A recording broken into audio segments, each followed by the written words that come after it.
Damn, you have a lot of stuff. What's on there? Floaty and Alone and Easy Target. Yeah, that would have been in the 38th Street house. Right. This is January of '92. I came home and I had written a bunch of stuff on the road in my hotel room. Do you want to play that one? Yeah. Heavy Handed was a good song. I don't know if you remember that one. I don't remember Heavy Handed. I remember Alone and Easy Target. That was the, like, Kurt heard that and kissed me on the face. As he was in a bath. He was so excited. He was like, I hear you recorded some stuff with Barrett. I'm like, yeah. He's like, let me hear it. And I was too afraid to be in the same room as he listened to it. Oh, there's times on here, huh? I didn't zero it. God damn it. Produce, Barrett.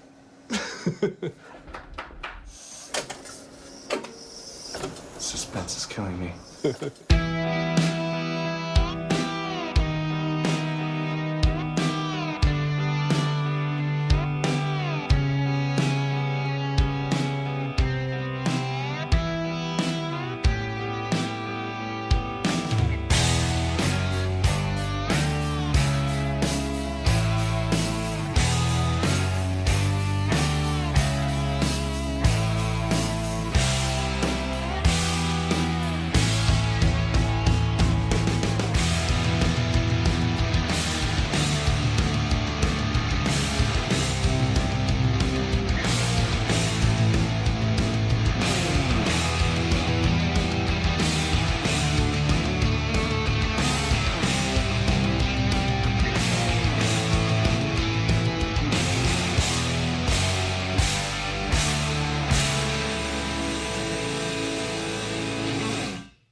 It was isolated. People literally did think like we lived in teepees. It's a little town vibe with a big city attitude. Read a lot of entrepreneurial success stories, and it could be because there's nothing else to do. But I also think that it has to do with an eagerness to try new things. It's beautiful in the summer, you know, it's those long, moody winters. It's hard to describe, really, the oppression of low black clouds and kind of light pissing rain 9 months out of the year. It gets old. Being in a windowless, soundproof basement, it's not really that big a loss, really, when the weather's horrible outside. You know what I mean? It's like you might as well just, like, isolate yourself from the gloom and just write some songs.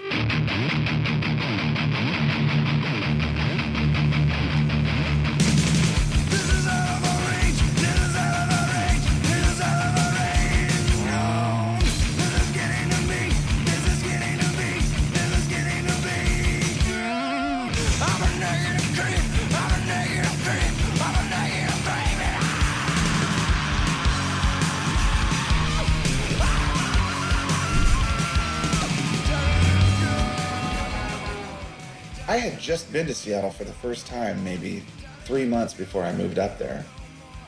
I didn't know anything about the city. This is where I live. This is my house. And that's our van. Pretty cool, huh? I didn't know anything about the climate.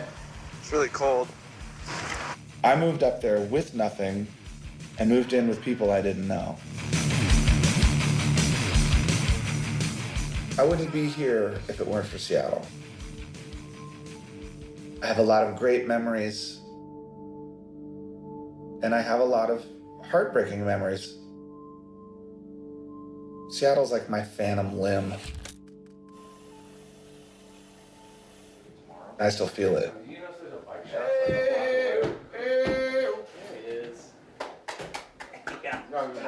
Hi. Hello. Dude, there's a Sub Pop store at the fucking airport. They're selling like shirts and coffee cups and postcards and records and neck pillows. neck pillows. We had lots of sunny days shit all over the place. You getting a piece of that action? Come on, at the end of the day, man. Sunny day, brother. I grew up in Richland, Washington, which is about 4 hours east of Seattle. I was in Sunny Day Real Estate, just prior to the whole grunge explosion. And then I remember, literally just watching it go up the charts, and our minds were being blown. We were rooting for a sports team.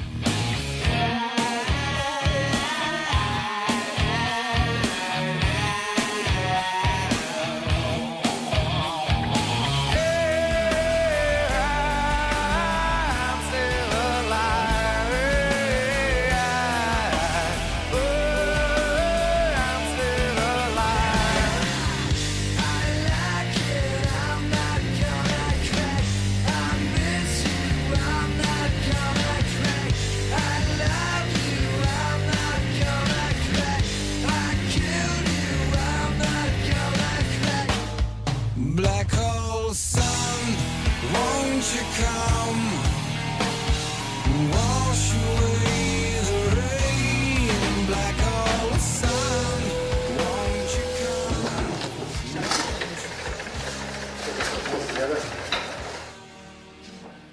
You ready to make some noise? Wow, man. Oh my God. It's like, reminds me of a ancient spa. Kurt wanted to record a new song that we'd been working on while on tour, and someone told me about this really weird studio right down the street from where I lived. So Chris and I decided to go check it out.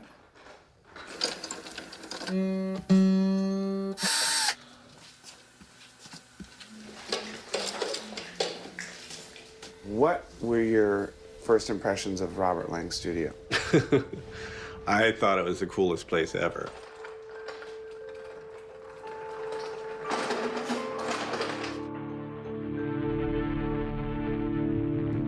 And the drums sound so good in that room. Doesn't follow any of the rules of a normal studio in terms of design. It's kind of like a bizarre castle underground. There's no parallel walls. The surfaces are all uneven. And it's stone.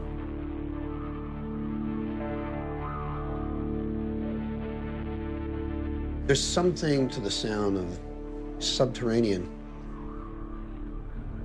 Nothing resonates too much. You just get the sound of the instrument itself.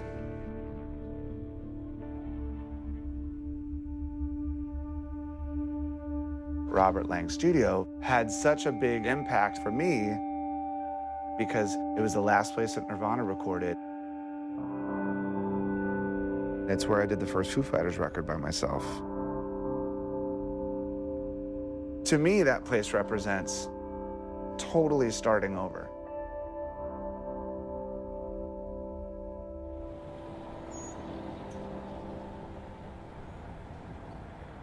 Look at your view, man.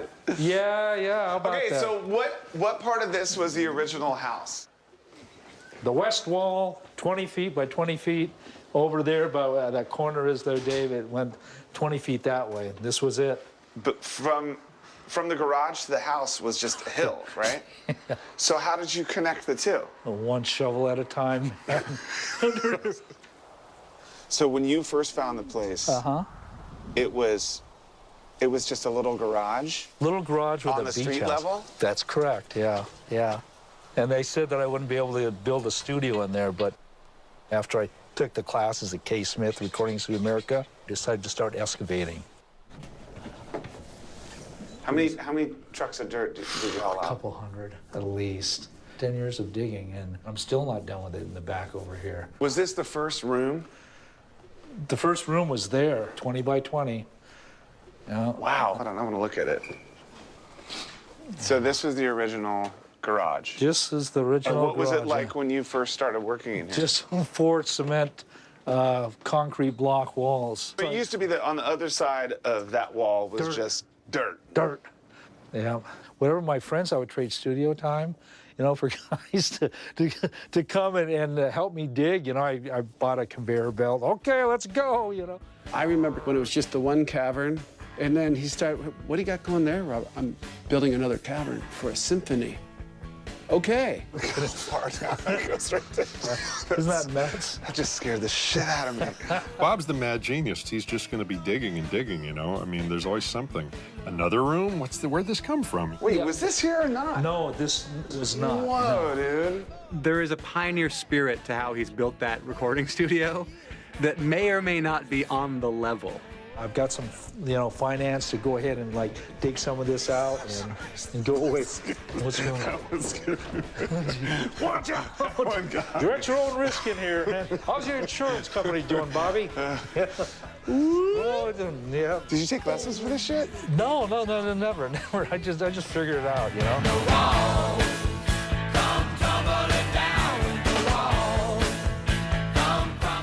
I almost got buried live a couple times, but I remember the local bar up here, Duffy's. They had a freaking pool, like whether the little man was going to be buried alive. You know, then when the neighbor's wall collapsed, that's when the building department came in here, and boy, I'll never forget that. Wow. Why the fuck did you pick marble and stone? I don't know many studios that have what you have. It just, God, you know, that's a good question. I think I was destined because I'm cutting on a piece of marble and a bright flash light happened. I see a saint in the marble holding a vivid candle with lit flame, and head, eye, nose, mouth, eyebrow, you know, little beard, you know, a whole torso. And I looked at my buddy John, and I said, God damn it, John, that was some pretty freaking good bud, you know, man. It's like... You showed it to us when we first got here. Yeah, I think I gave you... I mean, I swear to God, we walked out of here like, this place is freaky. We gotta work here. Yeah. Hey, what was the Dave Matthews thing? Dave came, and they did like 30 people in the studio room. It was a live thing. And then, why did he pick this place? Just the vibe. Crazy how it feels tonight. Crazy. What did the Presidents do here? They mixed that whole record here. Lump, oh, Peaches. Really? Yeah. Death Cab. You know, Death Cab for Cutie. Oh, did they do a bunch of stuff here? Yeah, a couple of their different records. Oh, no way. That's it. Look at that. Yeah. That was for like an X-Files.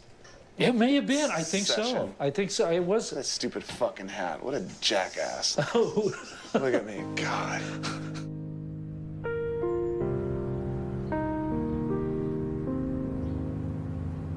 This used to be your paper route. That's correct. I grew up just about 3 blocks up this way, up east from here. Good so family. What was Seattle like then?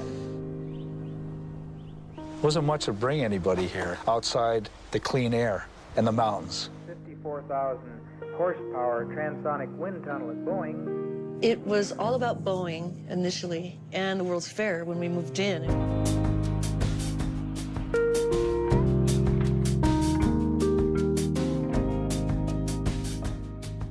This was pre-internet, pre-Microsoft, pre-Amazon, pre-everything pretty much. There was shipping, aerospace, which Boeing was part of, and there was still logging. You may tire of me as our December sun is setting, 'cause I'm not who I used to be. What did you know about Seattle musically then? Well, Seattle had good music already going on. People like Ray Charles came up in Seattle, and Jimi Hendrix did, even though he went to England to make it. There was the Kingsmen, and then Mary Lee Rush and the Turnabouts. She had that hit, Angel of the Morning.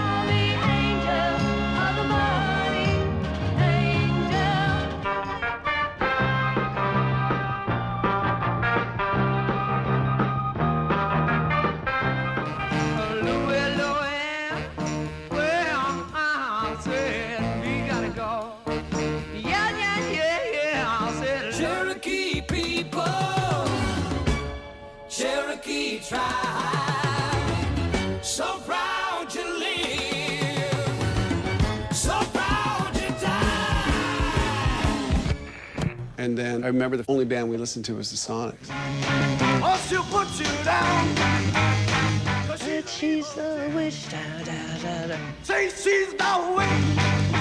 They influenced so many good bands in Seattle. I think every house in Seattle had a Sonics record. That sound, the Northwest sound, was really grungy even before what they called grunge happened later. You know? What did you even call your music? I mean, what was that? It's just rock and roll. I used to drop tune my E string to D so I could make it sound like it was bigger and meaner sounding, you know, rough sounding. I'd get a pick, heavy pick, and put screwdriver grooves in it. And then you scratch it with the pick. You get these harmonic overtones. And I was really into sounds like that, making it sound mean, because I wasn't any good. You know, I couldn't play the darn thing, but make it so you're squeezing the life out of that guitar neck, you know? Did people get into it? Apparently. And we thought it was totally illegitimate. We always felt like maybe we're not really, maybe we shouldn't be here. We were playing at the Spanish Castle, and some guy came up and asked if he could sit in, like they always do, and we were trying to politely say no. And I don't know who told me this would know it, but he said that was Jimi Hendrix. And he had his own guitar and amp in his trunk, and that he would have brought it in, sat in. You didn't let him jam? No. Oh, bummer. If I only had known.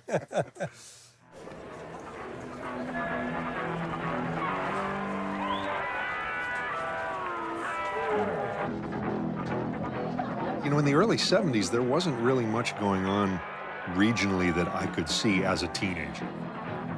What did we have? We had Heart.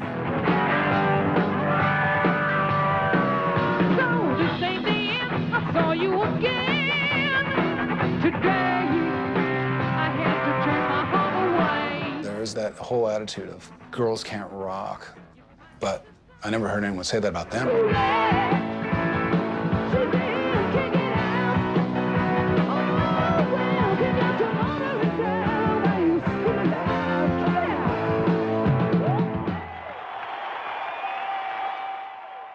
So at what point did the Heart thing really start to come together? My sister ventured out first and joined some of the founding fathers of Heart. One of them was the brother of a draft evader, then being from the era of Vietnam. He had snuck down over the border to watch them rehearse in this garage, and Anne was auditioning for the band. And they locked eyes, and it was zing. It was the Magic Man moment.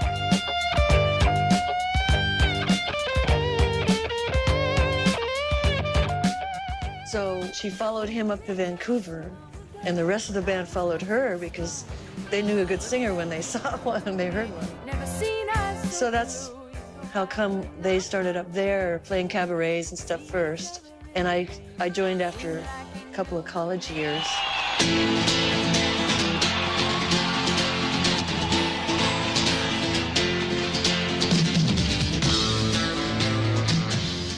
It was sort of a sound that emerged from Anne and I trying to put like a poetic spin on jam music with love and humanity. We were trying to make a statement. You're up there under the spotlight, your silver trophy shines. With all you got, my Lord, you must get high. Okay, so when Heart started getting popular, like, wouldn't Seattle be like, fuck, we have the coolest rock band, you know what I mean? Like, they just kind of became a huge band that was also touring all the time. And then you heard they're from Seattle. Like, at the age we were, when suddenly they're all over the radio, I'd never heard of them playing, like, clubs.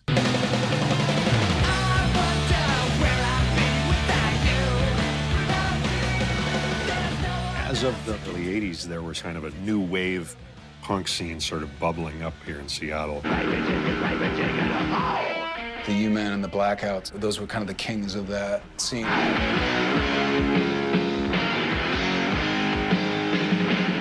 There was nowhere to see a band the Vogue when we had shows on Tuesday and Wednesday.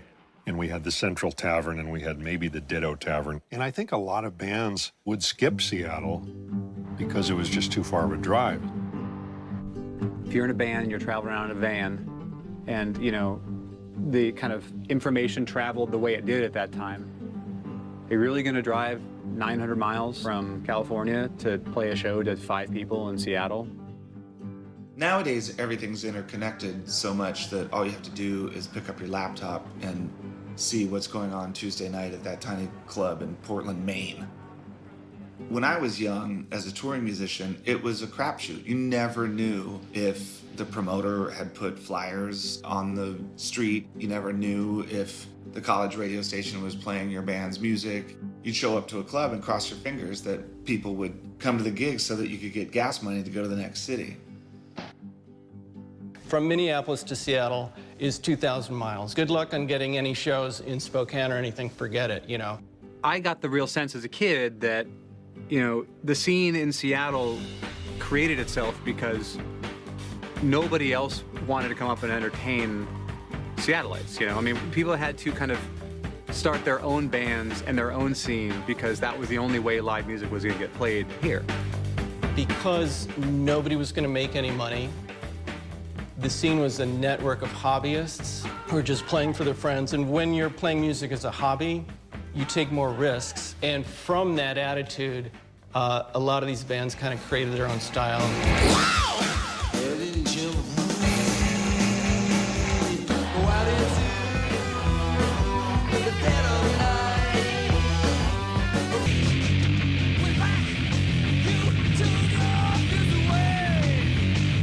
Did you imagine that you were going to start a record company? Like, did you really? Absolutely not, no. My ongoing joke is I went to college and majored in punk rock, which is pretty close to the truth. Did you? People go, well, what are you going to do with that? And I don't know, maybe start a record label, sign Nirvana, something like that, you know. Sub Pop really started as a fanzine. And then it became a column in a local music magazine, now defunct, called The Rocket.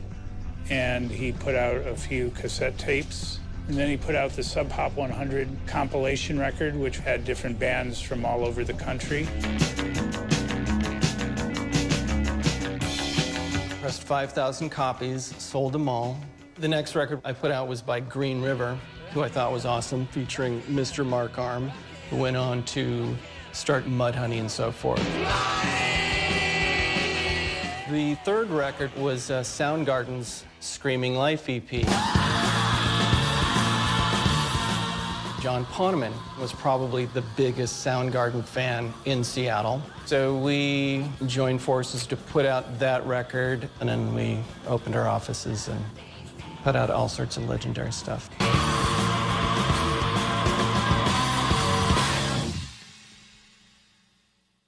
Did anybody have any formal business training or know what the fuck they were doing? Still don't. Sub Pop figured all of that stuff out by fucking up and trying to learn from them. We rented our first place on First in Virginia in downtown Seattle, April 1st, 1988, and we've been going out of business ever since.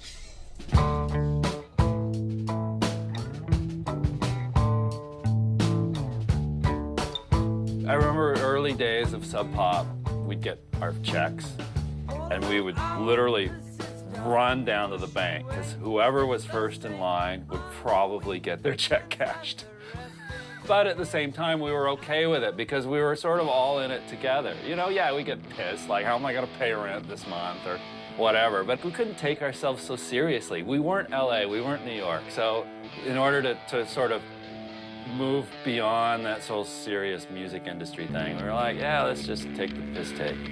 Let's just have fun. You know, this is rock and roll. You're supposed to have fun with it.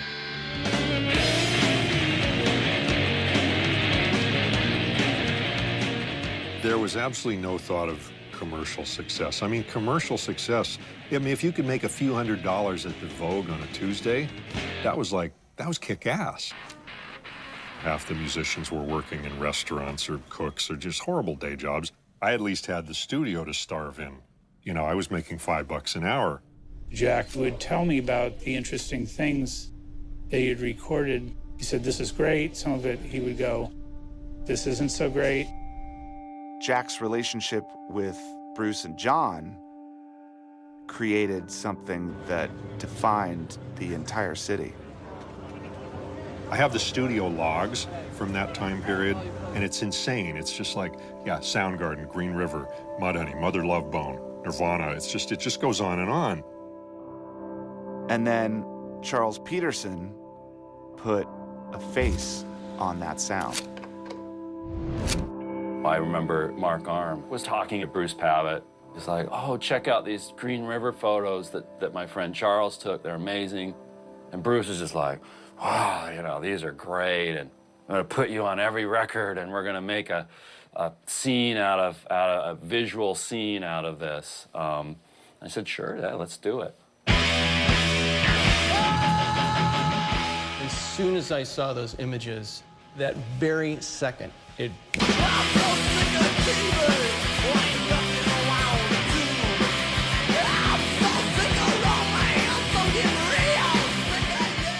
Charles Peterson is the definitive visual artist of Seattle during that period. He'd get right in the pit. All of the images were blurred, so they're all action shots. And he would capture the audience interacting with the band. I wanted to really portray that catharsis that happens. It's like, why do people go to shows? Why do musicians get on stage? Especially in this sort of setting. They're not making money. The band's not hugely popular by any means.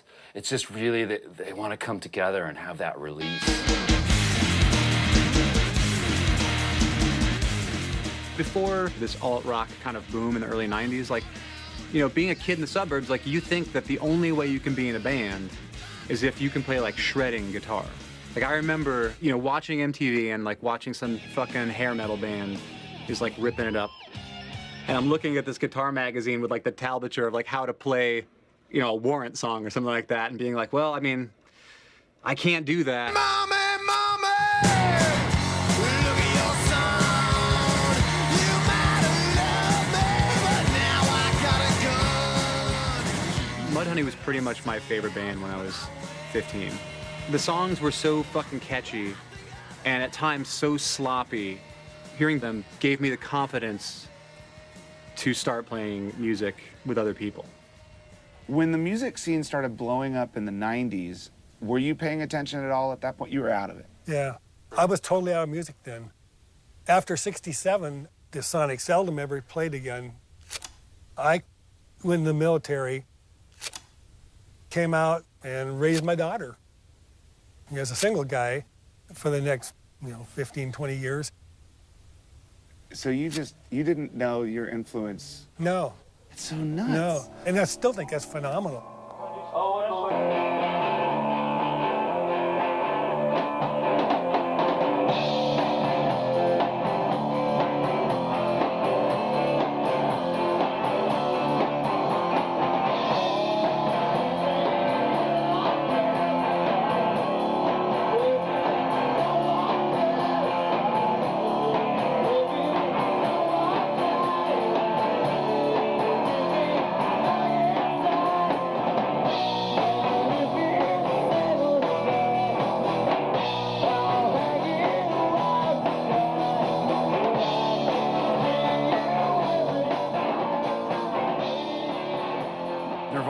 They were latecomers. They were kind of the outsiders, and we were all a little bit like, I don't know if they're up to it. Nobody knew who they were. They didn't have a name when they recorded with me. It was just Kurt Cobain and his friends.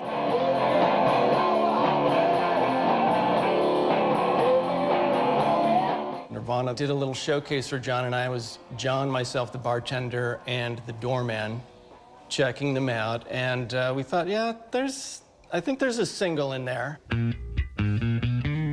The very first time I saw them, they were at the Vogue on a Sunday night, Sub Pop showcase, and Blood Circus opened for them.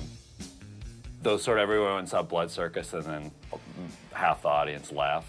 And I didn't particularly like Nirvana, that show, and I didn't even take pictures, which is, like, now, looking back, is so stupid. I was like, well, these guys aren't going anywhere. Then the second time I saw them, it was like night and day.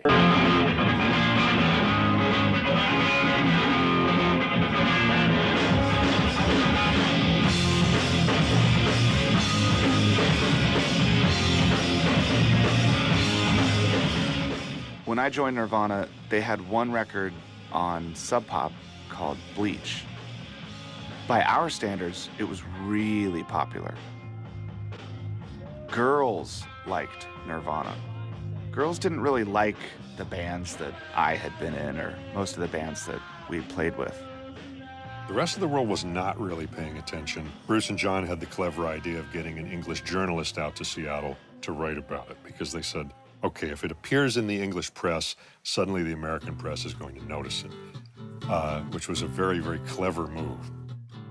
And after NME called Nirvana Sub Pop's answer to the Beatles, major label scouts started coming out and checking out the band. Think you want some water to put out the blowtorch. When did we all come in here? What was that? That was an X-Files thing, remember?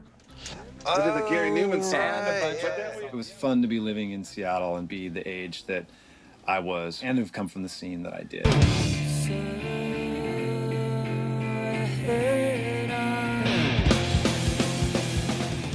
I was not really part of the grunge scene, so to speak, but it was just, the music was close enough and so good.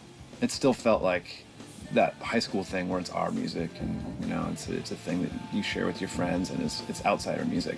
And then Nirvana came along and then was no longer outsider music. It was music for everyone.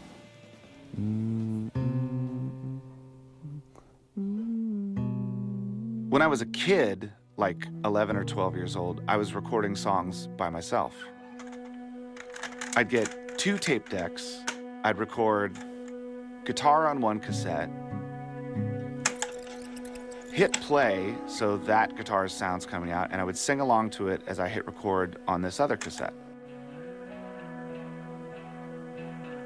Yeah, I mean, there's plenty of songs I never wanted anyone to hear because I was mortified. They just weren't any good. I was practicing. I was woodshedding. I was writing just to exercise that muscle.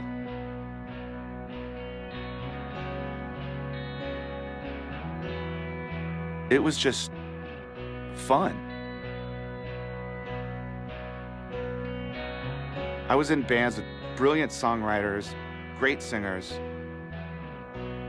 Who the fuck cared about what I was doing on my time off? So I'd come home from a tour, or come home from rehearsal, go into my basement in the house I lived in with Barrett Jones, and he'd hit record, and I'd record some songs on my own. Perfect, man. Here, let's listen to it. We had the house on 38th Street. Was that the first studio? Yeah. Right. I don't know, how much stuff did I do? I don't even remember. There's like 40 songs. Wow. Of 40 various things. I mean, some of it's just fucking around, you know, the hooker song, which is still awesome. Do you remember that one? No. Come on. Hooker on the street, moving the feet. Hooker.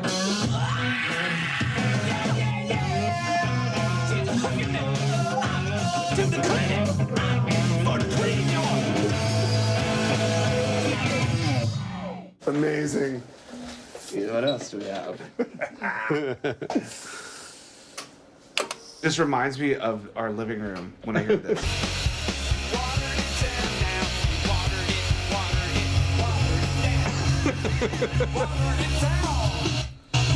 It down, down. You watered it down.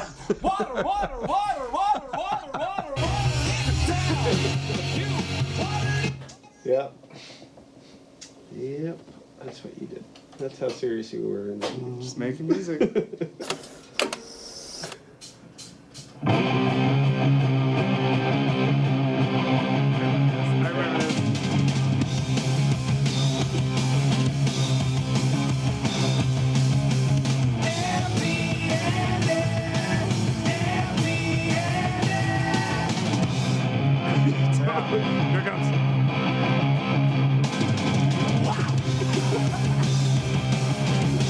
Wow, that's fucked up. More tapes. It's a treasure trove.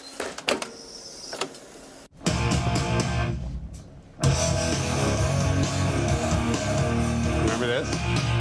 No. Faking me out 'cause the time's on my hands. You know, the last thing in the world that I ever wanted to do in Nirvana was disrupt the chemistry of that band. What we had worked pretty well. Kurt wrote these unbelievable songs, and all we had to do was plug in and play. Head is flawed. I want out. I'm alone and I'm an easy target. Explain what happened with Nirvana leaving the label and going to DGC. Well, that's a very interesting question. Nobody's ever asked me that. I thought the label had generated an enormous amount of hype and attention on Seattle, on the label, on the bands. But at the same time, we're very cash-strapped. So I fully understand why an artist would want to maybe make more money. So it was just one of those things that happened. Could you imagine that what happened was going to happen? Could I imagine that Nirvana would become the biggest pop music phenomenon since the Beatles? No, that did not cross my mind. Here they are, Nirvana. Suddenly, there was all these hard rock bands from Seattle on the album charts. It was crazy. Knocking Michael Jackson down to number 5. One of the biggest music biz stories these days is the so-called Rain City Renaissance, with the emergence of noisy, punk metal, grunge rock. Bands like Soundgarden, Nirvana, Alice in Chains, and Pearl Jam from Seattle, Washington. You don't remember when I bet, Kurt, that you guys would be on the cover of Rolling Stone by the end of the year? You did. Even Rolling Stone magazine calls it a startling success story. And it happened kind of all at once. I remember going into a grocery store and hearing Smells Like Teen Spirit. And the winner is Pearl Jam. Nirvana. Soundgarden. Like, you just don't go into a grocery store and hear one of your friend's bands. Probably the biggest band in the world right now. The band's new album will debut at #1 on next week's tour. You know, from then on, everything went crazy. Look, Mom, your favorite, Nirvana. The nation's media have declared Seattle the coolest place in the known universe. Every flight was booked with A&R people from LA on their way up here to court the next Nirvana. Seattle was an exciting place to be in the early 90s, but it was getting to be a little surreal because there was so much corporate interest in what was happening. You'd open up a magazine and there would be the grunge wear section, which you would have your flannel shirt, your jeans, and your work boots. And there were grunge pencil sets being sold down at Walgreens. I could have saved you some cash on this call, but what do I care? We're getting the band back together. Hey, Slick, you could have spoken for a lot less by dialing 1-800-CONNECT. Even to Seattle? Thanks, phone dude. Everybody was trying to jump on the bandwagon and be, sound like this or that band from Seattle. I kind of watched it happening, and I was just like, oh my God. And I wanted no part of it. And the scene was no longer there. And everyone that I knew was out making records and touring. Pre-money, pre-drugs, pre-business. There was a lot of crazy fun that happened.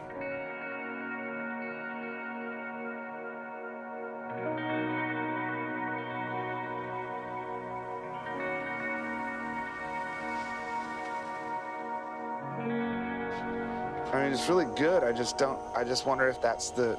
If that's the right vibe? Yeah, because everything else is so trippy and atmospheric.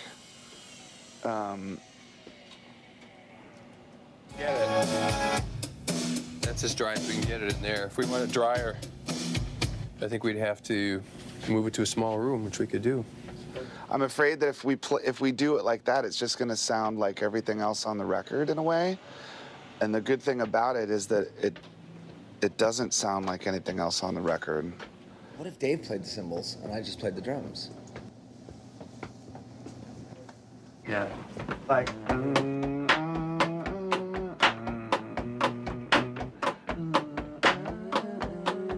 Cymbal separation technique is where you do the drums separately from the cymbals.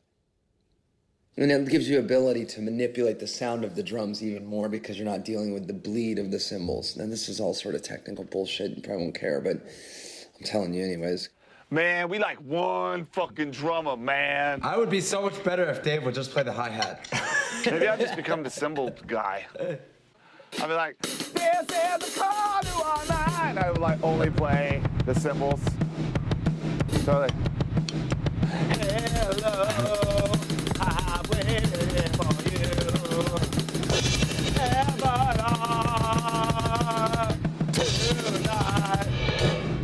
And be the lead singer. That would be badass right in front of the stage. Just me up there with cymbals. Vocals. It'd be awesome. So fucking fucked totally. up. All my life I've been something never come.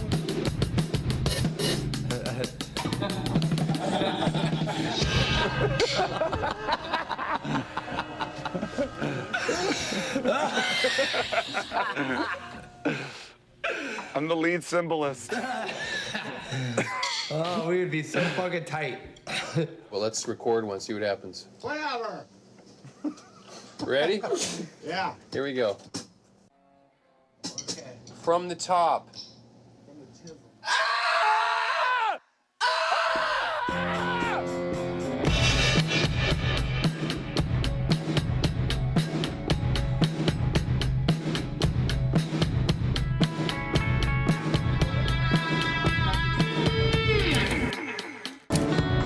Let's try one. Here we go.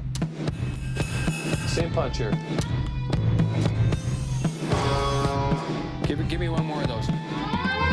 Lovely. And one more.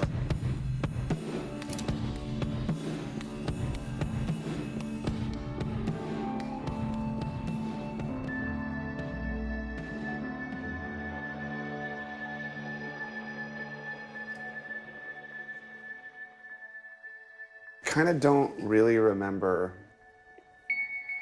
a lot of that summer.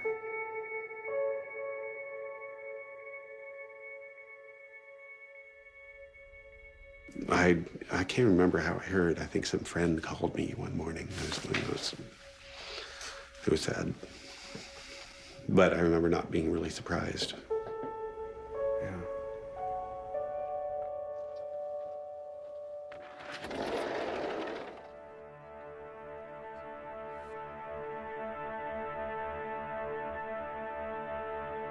I ache a little bit when I come to Seattle. An extraordinarily gifted singer, songwriter, and guitarist, was found dead in Seattle on 8:40 this morning when an electrician came here.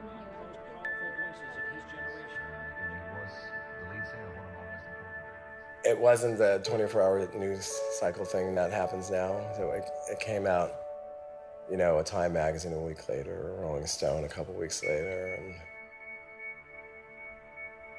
so it didn't go away that quickly. How do you think it affected the city?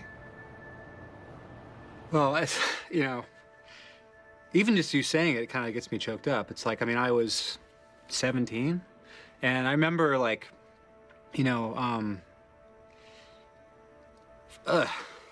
it's, I remember, like, my mom coming into my room in the morning and being like, you know, honey, Kurt Cobain just died. And I just lost it, you know? I lost it. And it was like, I have to go to fucking school now? You know, the music didn't have to be important to you to understand how important it was to other people. I don't bring this up much, but it affected me really, really strongly on a personal sense because my father committed suicide. So at that time, I remember going to the memorial almost like grieving as much for my father as I did for Kurt. I mean, it just sort of became all kind of one. Fuck. I never called you guys, you know, after that happened. And I was kind of maybe one of the last people to see him, you know, and I wrote a column about it, you know, where I apologize for not calling you that you lost your friend, you know? You know, rock band stuff all aside, we know about rock bands, but you got your friends, you know? And so I just want to say that. Sorry I never called you. Thanks, man. Yeah.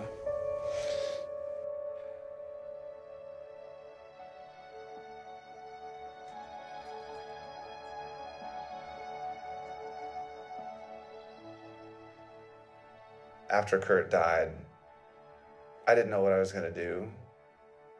I spent a lot of time doing nothing. No radio, no TV, nothing. I just couldn't stand the sound of music. I was scared of music.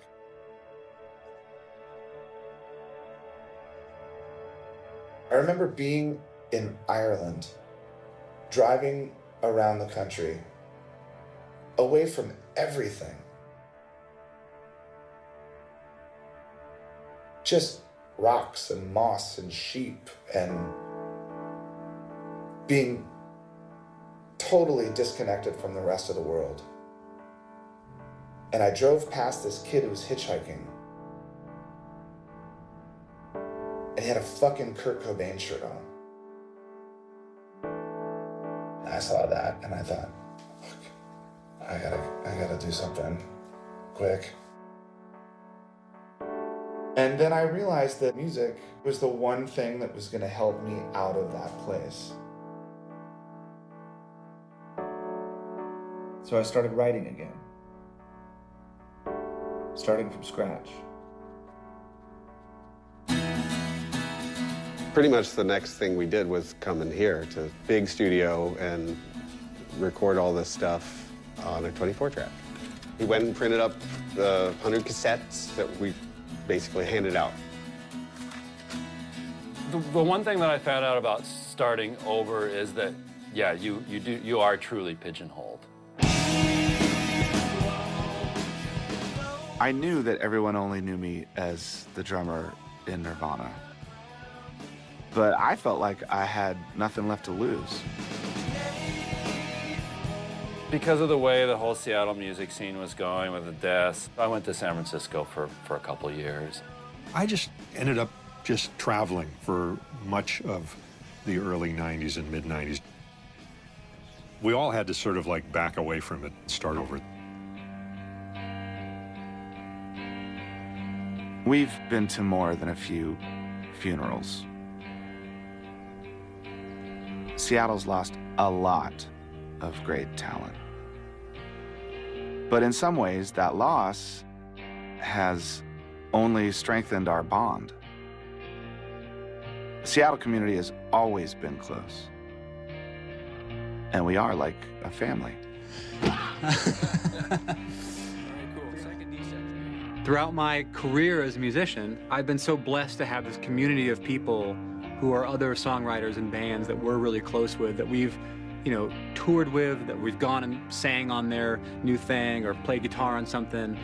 And, you know, just being a part of a community, I think is what really pushes you forward creatively.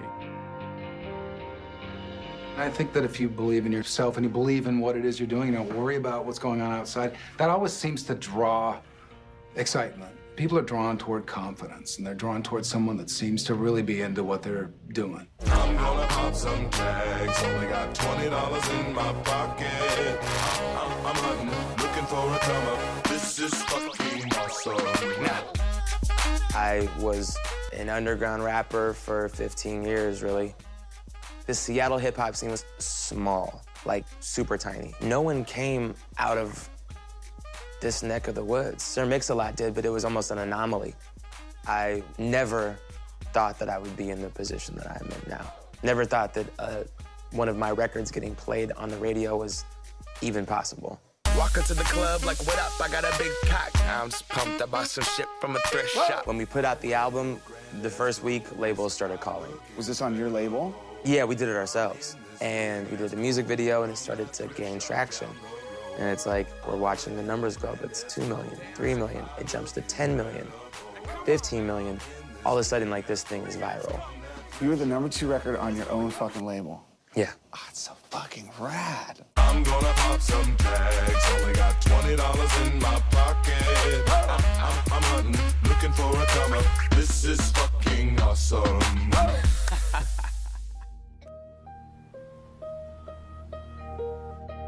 I have always felt that the revolution starts at home. You do things the way you want to do them, you create a culture, and eventually it can blow up, and that's pretty much what happened in Seattle.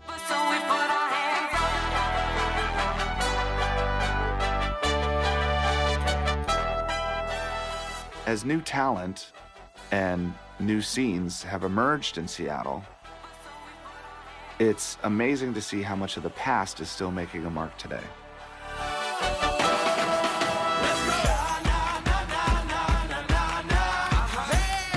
I mean, the Sonics have actually started playing together again.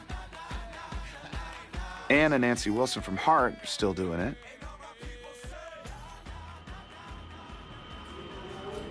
And Sub Pop, still going out of business.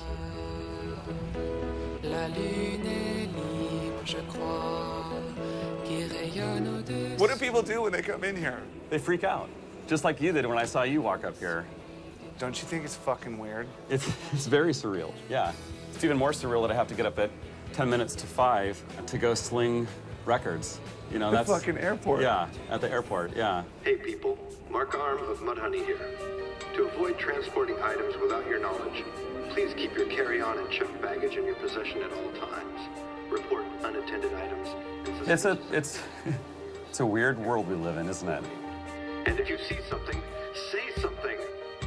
Seattle-Tacoma International Airport welcomes our military. What's your best-selling item in the shop? What if I told you it was Nirvana, Bleach, and not Nevermind?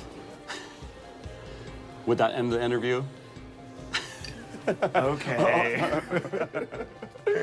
Only because we got our Nevermind shipment late.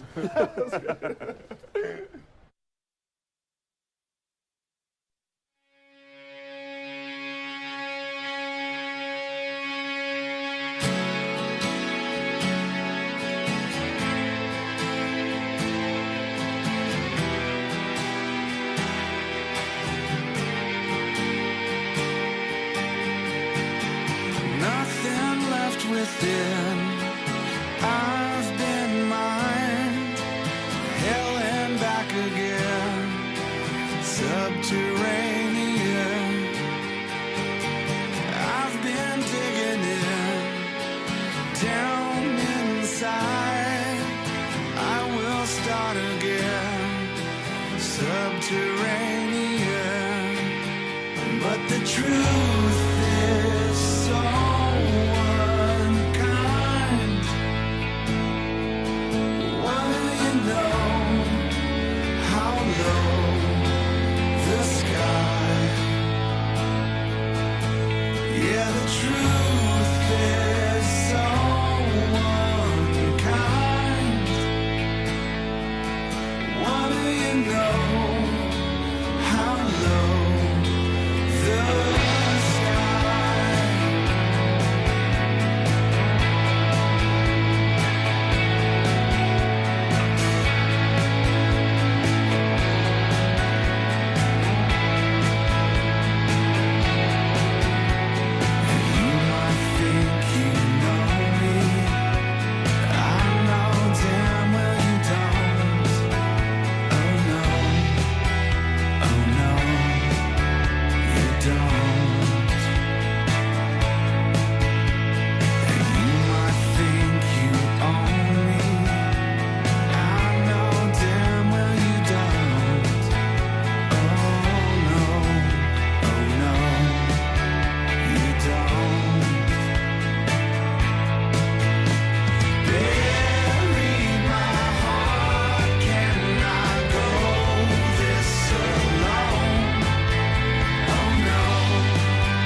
Oh my God, we did Kids in America.